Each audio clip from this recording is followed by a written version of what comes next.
Everyone, শুভ সকাল সকলকে। দেখো, আমি আজকে আমার রুম থেকে সকালটা শুরু করলাম।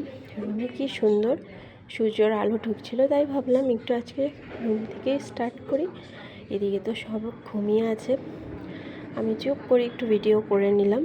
আর মেয়েকে নিয়ে হসপিটালে আসবো দেখাতে, তার জন্য তাড়াতাড়ি করছিলাম সব কিছু। একটু খালি চা বিস্কিট খেয়ে নিয়েছিলাম। আর মঙ্গলবার ছিল বলে আমি তো নিরামিষ খাবো ভেবেছিলাম, কিন্তু আর হয়নি। কারণ মেয়েকে নিয়ে হসপিটালে আসবো, জানি না কত দেরি হবে। তো সকালে একটু চা বিস্কিট খেয়ে আগে ঠাকুরকে পুজো দিয়ে নিয়েছিলাম। মন্দিরে গেছিলাম আগে। এদিকে পিসি শাশুড়িও খাওয়ার বসিয়ে দিয়েছে। দেখো কি সুন্দর পরিবেশ, এত ভালো লাগছিল মন্দিরে এসে।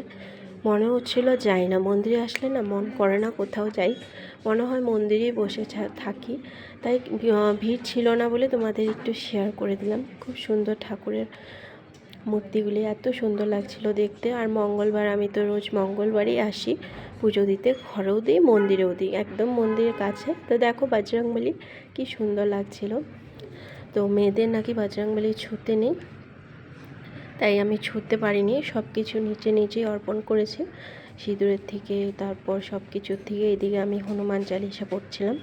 হনুমান চালিসা পড়ে মানে যত তাড়াতাড়ি পারছিলাম পুজোগুলো দিচ্ছিলাম, কারণ মেয়েকে নিয়ে আসবো তোমার হসপিটালে, আমি আর আমার হাজব্যান্ড। তো সকালেই সব কাজ শুরু করে দিয়েছিলাম, কারণ যদি দেরি করে করি তো আমারও দেরি হবে, পুজো দিতেও দেরি হবে। ঘরে যাব, মেয়েকে খাওয়াবো। তো মেয়েকে খাওয়াবো বলতে সেরকম কিছু খাওয়াইনি, একটু বিস্কুট আর সামান্য একটু শুধু ভাত মুখে দিয়েছে, কি দেয়নি। তো তারপর তো দেখলাম যে মেয়ের নাকি টেস্ট যে করেছে, ওখানে ওই খাওয়ার না খেয়ে করতে হয়। তবুও বলেছে বাচ্চা মানুষ, কোনো প্রবলেম নেই, তো দেখা যাক। তো দেখো মেয়েকে খাওয়াচ্ছিলাম, খাচ্ছিল না। এদিকে আমি রেডি হয়ে গেছিলাম, এই রেডি হয়ে মেয়েকে রেডি করিয়ে দিয়েছিলাম। সত্যি বলতে আমরা যে লাবান এরিয়ায় থাকি সেখানে কিন্তু গরম, অতিরিক্ত রৌদ্র।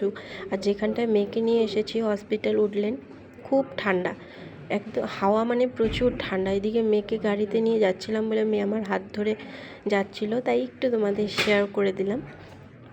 তার ভিডিও তোমাদের হসপিটালের আমি দেখাইনি, এটা একটু প্রাইভেসির মধ্যেই রাখা ভালো, তার জন্য আমি খুব একটা শেয়ার করিনি হসপিটালের ভিডিও। তারপর দেখো বাইরে দাঁড়িয়েছিলাম ব্যালকনির মধ্যে, হসপিটালে ডক্টর আসছিল না, তাই তোমাদের শেয়ার করলাম।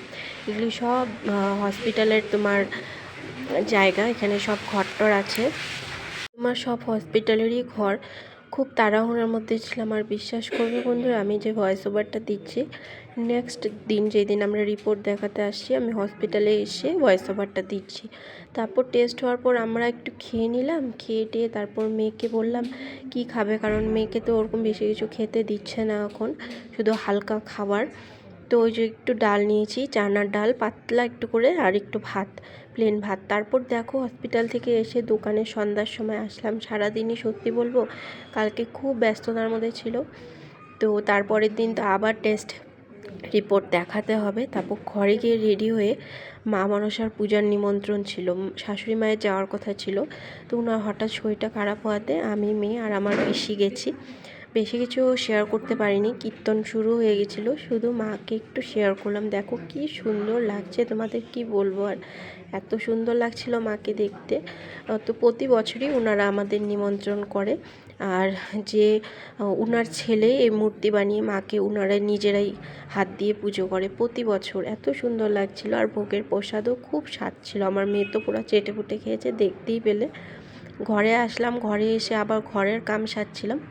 এইদিকে ঘরে যাওয়ার আগে দেখো ফুলের এত সুন্দর গাছ হয়েছে, মানে গাছের মধ্যে এত সুন্দর ফুল হয়েছিল, এত ভালো লাগছিল, তাই একটু করে ভিডিও করে নিলাম। রাত্রেবেলা তো আরও বেশি সুন্দর লাগছিল দেখতে। এইদিকে আমি ভাবছি কি জলমল করছে, তারপর দেখি ওই আমাদের যে কুকুরটা পাশের বাড়ির বসে আছে, তার চোখগুলি দেখো কি ছলছল করছে, আমি তো একটু ভয় পেয়ে গেছিলাম। তারপর একটু ভিডিও করে নিলাম। তারপর ঘরে গিয়ে চুলটা বাঁধলাম, জামা কাপড় সব ঠিকঠাক করে রাখলাম, গডরেজেই রাখি সব সময় আমি। ধুয়ে টুয়ে তারপর চুল না বাঁধলে তো আমার হবেই না। চুলটা বেঁধে নিলাম। চুলটা জন্য আমার না বাঁধি, তোমরা তো জানোই রাত্রে আমার ঠিক মতো শুতেও অসুবিধা হয়, প্রবলেমও হয়। চুলটা বেঁধে নিই আগে, তো রোজই চুল বাঁধি। চুলটা বাঁধাই ছিল বিশ্বাস করলে। তারপর ভাবলাম একটু তেল দিই, কারণ মাথাটা এত ব্যথা করছিল। তারপর আবার খুলে তেল দিলাম।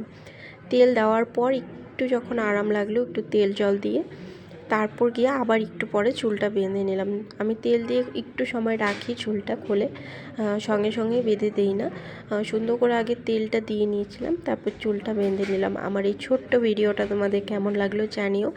পাশে থেকেও সাবস্ক্রাইব করতে ভুলো না। আর এরকম নতুন নতুন ভিডিও দেখতে বেল আইকনটি ক্লিক মেরে দিও, তবে তোমরা আমার নতুন নতুন ভিডিওগুলি আরও দেখতে পারবে। আর বন্ধুরা, তোমরা পারলে আমার মেয়ের জন্য একটু প্রার্থনা করো, সে যেন তাড়াতাড়ি সুস্থ হয়ে মানে তাড়াতাড়ি নিজের স্কুল বা খেলাধুলার মধ্যে যেতে পারে। বাচ্চারা তো জানোই, বাচ্চারা খেলাধুলা ছাড়া তো আর হয় না, ওরা খেলার মধ্যেই সারাটা দিন কেটে যায় তাদের। ঘরেই থাকছে এখন, খুব একটা খেলতে পারছে না। সকলকে বলছি একটু প্রার্থনা করো আমার মেয়ের জন্য। সকলে ভালো থেকো, সুস্থ থেকো। তো আজকে ভিডিওটা আমি বেশি আর বড় করব না, নেক্সট দিন আমি নিশ্চয়ই শেয়ার করব ডক্টর কি বললো না বললো, মেয়ে এখন কেমন আছে। তো যদি ভালো লেগে থাকে তোমরা কিন্তু অবশ্যই অবশ্যই আমার পাশে থেকো, কারণ এখন আমি ঠিক করে ডেলি ভিডিও দিতে পারছি না, 2-1 দিন পরপরই দিচ্ছি। আর দিতে না পারার কারণ এটাই ছিল মেন, আমার মেয়ের হঠাৎ করে শরীরটা খারাপ হয়ে গেছিলো, তাই ঠিক করে আমি কন্টিনিউ দিতেও পারছিলাম না। জানি না, দেখি কবে ঠিক হয়, তবে আমি দেওয়ার চেষ্টা করব। আর আমি বেশি বড় করছি না, যদি বেশি বড় করতে যাই ভিডিওটা, তো আমারও মানে কি ঘরের দিকে কাজ আছে, মেয়েকে আবার নেক্সট দিন ডক্টর দেখাতে হবে, সব ঠিকঠাক করতে হবে। যদি কিছু ভুল ত্রুটি হয়ে থাকে এই বোনকে তোমরা পারলে পাশে রেখো এবং ক্ষমা করে দিও, কারণ তোমাদের ভালোবাসা, তোমাদের সাপোর্টই কিন্তু আমাকে এগিয়ে নিয়ে যাবে। ভালো লাগলে পাশে থেকো, একটা সাবস্ক্রাইব করে দিও। শুভরাত্রি, নেক্সট আবার